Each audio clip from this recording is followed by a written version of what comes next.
my secret beginner's build. I will show you everything you need to know to succeed in literally every run. And on top, I reveal genius tips and tricks to master every challenge in the game. You missed part 1? There's a link, guys. Then you want to build roads, guys, because they are speeding up your movement speed by the characters of 60%, which is simply insane. The best placement for roads is around your hall at first. You will always want to have your teacher basically studying, so we can just say get the scaffold next up. The next important building is the rye field, and we're just placing it right here. Once the ambition is popping off, guys, I can just recommend that you just do it the fertile as also recommended from the game, because this is by far the easiest run. To fulfill this, you just need to get a bigger settlement with more people. Once your king finished studying the book, you can just take a look at the world map with pressing M. And then you want to see which other kingdoms are selling rutabagas and moonshine. In my case, this is Wind Peak and Moon Lake. Trading is the most efficient way to get gold every day. So you go onto the plus sign on trade and see if you can trade with them. If yes, then you just say city buys rutabagas, and then you take your trader. If you have a too bad relationship, like we have here with Dust Valley, it's negative, then you have to first improve the relationship, and you can do this on improving relationships with spending time, and then go for your king here. From time to time, you also should go onto your lords and check if they have a high negative fort, like we see here, fatal fatigue from studying too much. Then you should let them rest for a bit, like half a day, so that they can rest. If your lords having a mood of 80 or more, then they have a 20% chance each day to get inspired, which gives them +5 to all skills, which is very good. Next up, we want to study more, so we just go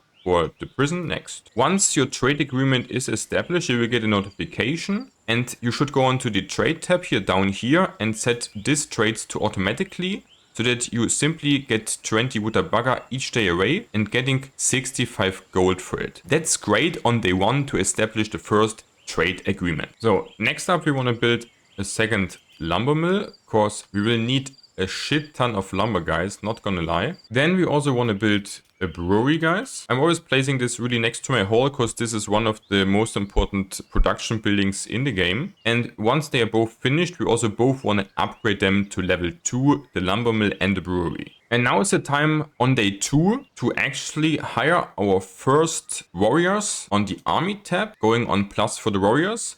And then you want to hire actually everyone from the mercenaries who's level 3 or 4. I would really like to have 3 guys. When the brewery is finished, you go on the productions tab, and here you can now say how many moonshine you want to produce.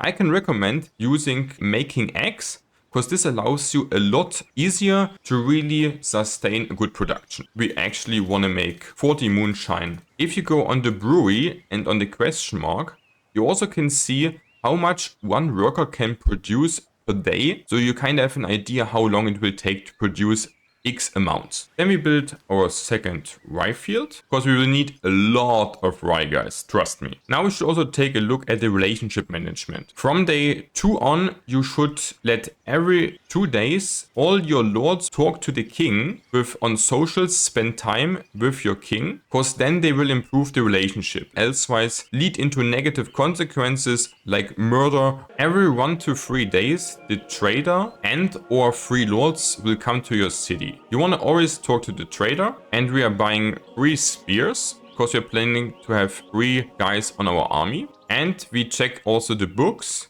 The workshop is something which you need in every run, same for the coal furnace. And coral cutting is insanely good if you play 1 in the early game. In addition, you also want to buy the medicine and the rings. If you press shift, then you can also always get 10 of a kind instead of just 1 by clicking it. Next up, we're also checking out the 3 lord. We want someone ideally who can fight, because we want to also go and fight as soon as possible. This guy is young. This is really good. He's from Maka, and we also see he's really strong at combat and command, and this is ideally what we want, so we can hire him. Why is it good that he's from Maka? That's pretty easy, because people from 1 are kinda hating Caden, and this will make the relationship management always really hard. So let's hire this guy. We're clicking onto him, going on actions, going on hire lord, and then just on the guy who is on top with the highest persuasion level to get the best price on the rings. You're always buying new lords with rings and not gold. That's why you always want to have at least 15 rings on your king. After you hired a new lord and you're planning also to keep him and want to make him one of your lords, which we are doing, then you should also make the relationships management with him every 2 days. Yeah, and of course we have now not enough houses for the lords. We're also building one more lord house. If you like the video,